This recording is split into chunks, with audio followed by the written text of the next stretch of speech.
Do you like thrillers, mystery, action, and steamy love scenes? Well, you've come to the right place. Join me as I read chapters from my debut novel, exclusively for my subscribers. You ready? My name is Janae, and this is The Lady of Death. Your discretion is advised.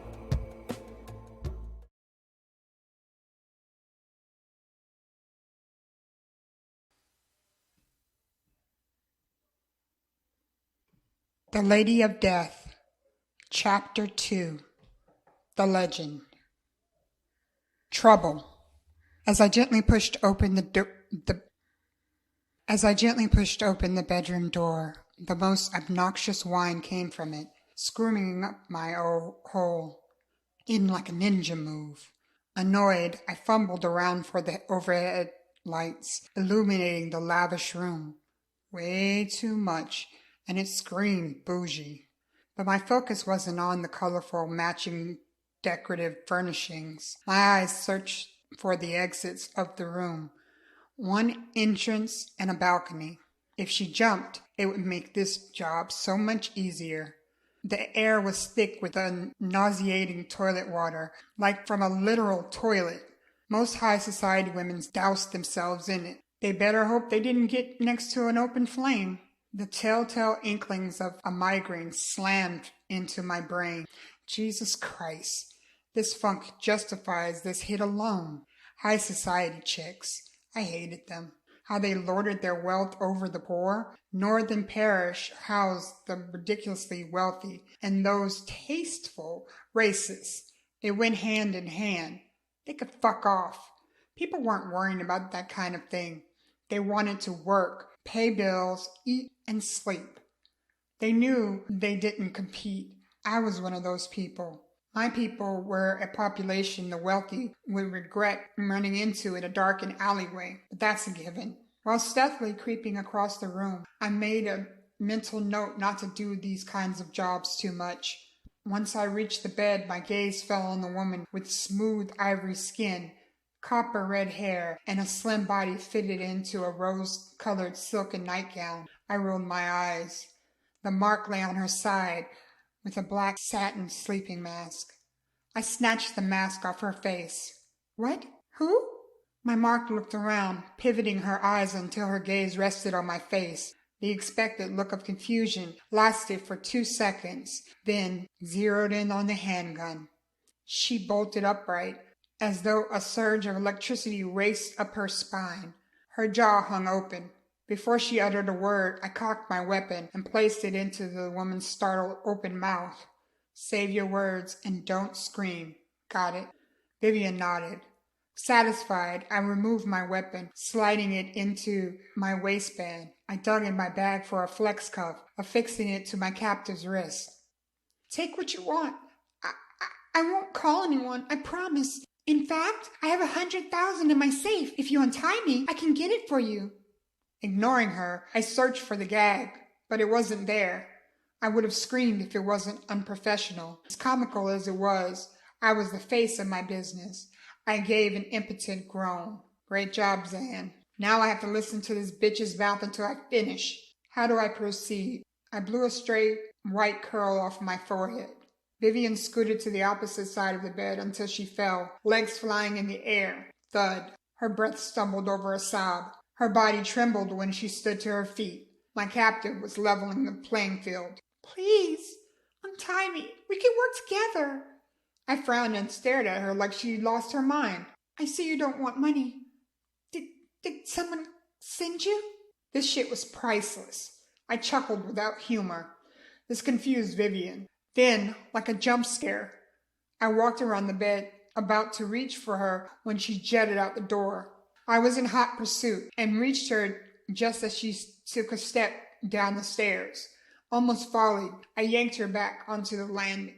This is lasting way too long. Guess I switched tactics. My fist full of silky red hair, I dragged her to a wall and shoved Vivian up against it. I'm sorry, Vivian protested. I raised a finger and the bitch had enough sense to shut the fuck up. Don't try that shit again, or I will slit your throat. Now face facts. I'm here to kill you. No, please, Her eyes widened. Are you trouble, Pharrell? I narrowed my eyes and growled. Yes, you're fucking up with my time frame. Now you're going to come with me quietly, yes? Her eyes filled with tears as Vivian pleaded with me. Please, please, I don't want to die. And the Academy Award goes to... I rifled through my bag. The duct tape was thankfully there. I brought out a piece, tore off a piece with my teeth and placed it over the whimpering woman's mouth. Then I gripped the woman's bicep, dragging her back to the ensuite. Go for one. What's the status? 9 minutes left, Zan said in my ear. I couldn't answer Prodigy because I had a time holding the sweaty, thrashing body of the redhead. Flipping on the light, the many fixtures sparkled like King Midas touched them. In the center of the room sat a large, square-sided tub with bronze finishes and hand-carved designs. When I reached the tub, I shoved Vivian so hard she hit her head, but she kept wiggling like a fish flopping about on the floor. After deciding to use potassium chloride, I reached into my bag. That shit was potent and quick. Vivian thrashed more when she spotted the needle I held. After pinning her head to the side, I found a large, juicy vein. I injected the syringe with a surgeon's precision. Done, I stepped back to watch the woman's struggle with death's icy grip. Futile. About 5 seconds in, Vivian's body quieted. The pupils of her bright blue eyes dilated, and she stared into the void. One lone tear ran down her cheek. I pulled out a thin white glove, donning it and checking her wrist for a thump. Not feeling one, I gathered my instrument of death, returning it into the small plastic case Prodigy packed. No need to accidentally jab myself. I stretched, glancing at the woman again.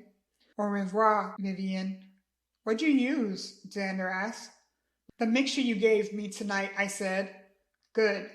Xavier said. Go for one, you're cutting it kind of close, aren't you? You giving me lip, GQ? Next time you do it and I'll complain. Xander snickered. Shut up, Zan, Xavier mumbled. I reslung my bag across my chest and flipped off the light with my gloved hand. Then I pulled it off and donned the goggles again. A brisk walk to the hallway, and I made quick work of the stairs.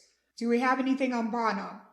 Yes, he's in myth more than you are in a strip club, Xavier said. The nightclub, eh? Yes, your Prodigy actually remembered the rifle this time.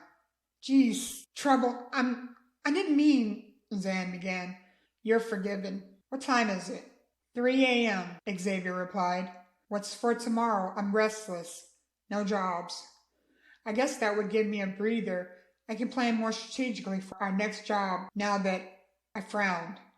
Oh hell, is it April? I almost forgot my parents. I need to ask to make sure. X, is your birthday coming up?